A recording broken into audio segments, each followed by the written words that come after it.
YCP వాళ్ళు diversion politics చేస్తున్నారని MLA Varla Kumar రాజా మండిపడ్డారు. కోటి సంతకాలు కావడం కోసం వైసీపీ నాయకులంతా తమ రెండు చేతులతో వాళ్లే సంతకాలు పెట్టుకున్నారన్నారు. రాష్ట్రంలో ఏదో అన్యాయం జరిగిపోతోందని ప్రజల్ని డైవర్ట్ చేస్తున్నారన్నారు. పరకామణి కేసులో జగన్ తలకాయలేని మాటలు మాట్లాడుతున్నారని ఫైర్ అయ్యారు.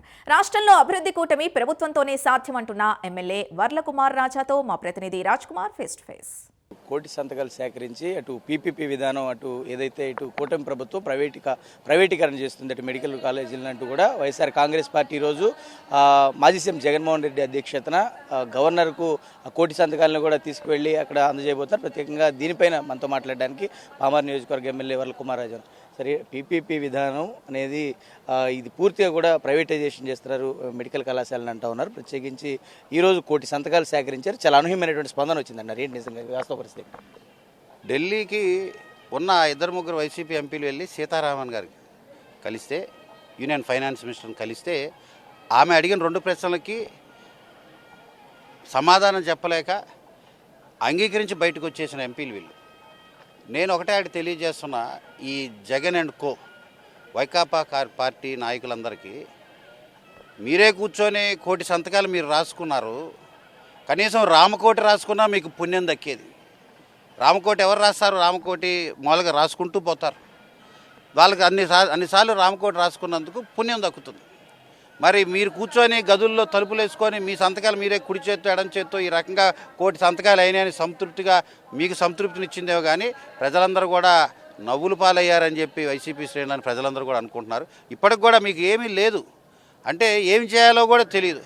ఏదో ఒకటి యాగి చేయాలి. ఇంత చక్కటి డెవలప్మెంట్, ఒకవైపు సంక్షేమం, ఒకవైపు డెవలప్మెంట్, ఒకవైపు ఫ్యూచర్ని బ్రహ్మాండంగా ముఖ్యమంత్రి చంద్రబాబు గారి సారథ్యంలో హెచ్ఆర్డీ మినిస్టర్ లోకేష్ బాబు గారు, అదేవిధంగా పవన్ కళ్యాణ్ గారు, వీరు ముగ్గురు కూడా చేస్తున్న రిఫార్మ్స్ కానీ అద్భుతంగా పరిపాలిస్తున్న తరుణంలో ఏం చేయాలో తెలియక ఏదో ఒకటి పట్టుకున్నారు.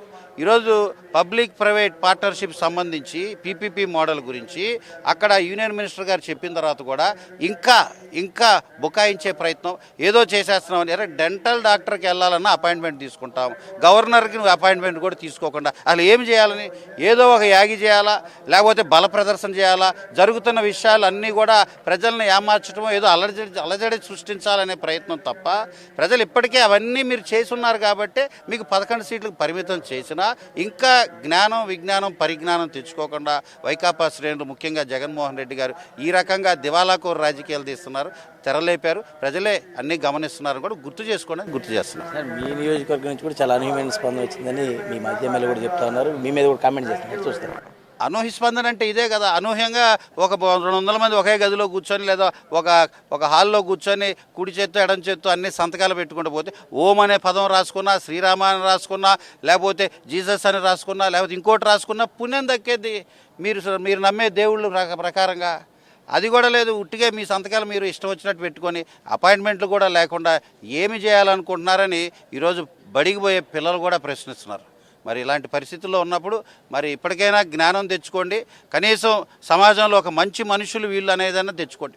సరే, అది పరకామణి కేసు వ్యవహారం కూడా చాలా కీలకంగా ఉన్నటువంటి స్థితిలో ఏదైతే మాజీ ముఖ్యమంత్రిగా ఉన్నటువంటి జగన్మోహన్ రెడ్డి ఏదో ఒక చిన్న దొంగతనం అనేటువంటి విషయాన్ని ఎట్లా చూస్తారంటే, ఆ స్థాయిలో ఉన్నటువంటి వ్యక్తి అంటే దేవుడి విషయంలో కూడా చేతులు పెట్టేటువంటి పరిస్థితి వచ్చిందంటే ఎట్లా చూస్తారు?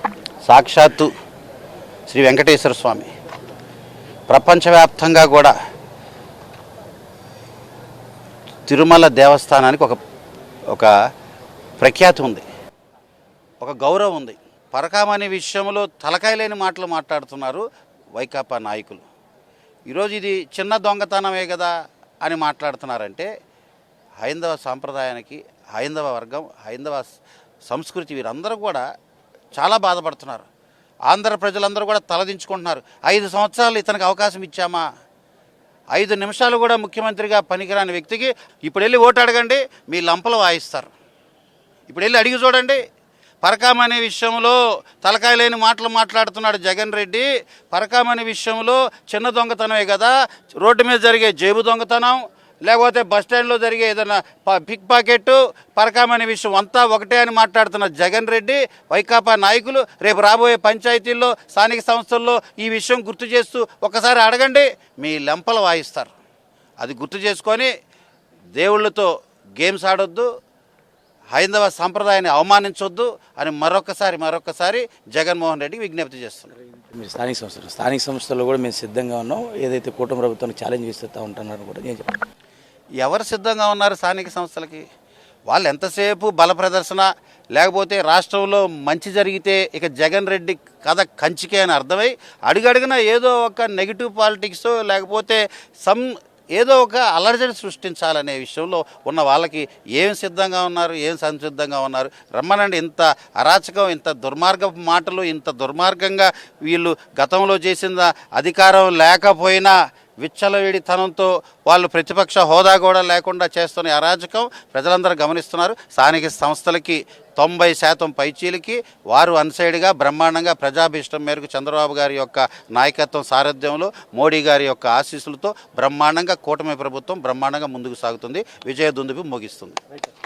ఇది మొత్తానికి చాలా పెద్ద ఎత్తున ఇటు ఏదైతే కూటమి ప్రభుత్వం చేస్తున్నటువంటి సంక్షేమ అభివృద్ధికి సంబంధించి కూడా చాలా పెద్ద ఎత్తున అనూహ్యమైనటువంటి స్పందన ఉంది. దీన్ని ఇటు ఏదైతే స్థానిక సంస్థల్లో బలోపేతంగా చేస్తూ అంటూ కూడా ఎమ్మెల్యే కుమార్ రాజు చెప్పినటువంటి పరిస్థితి. కెమెరా పర్సన్ రామకృష్ణతో రాజ్ కుమార్, ప్రైమ్ న్యూస్, గుడివాడ నుంచి.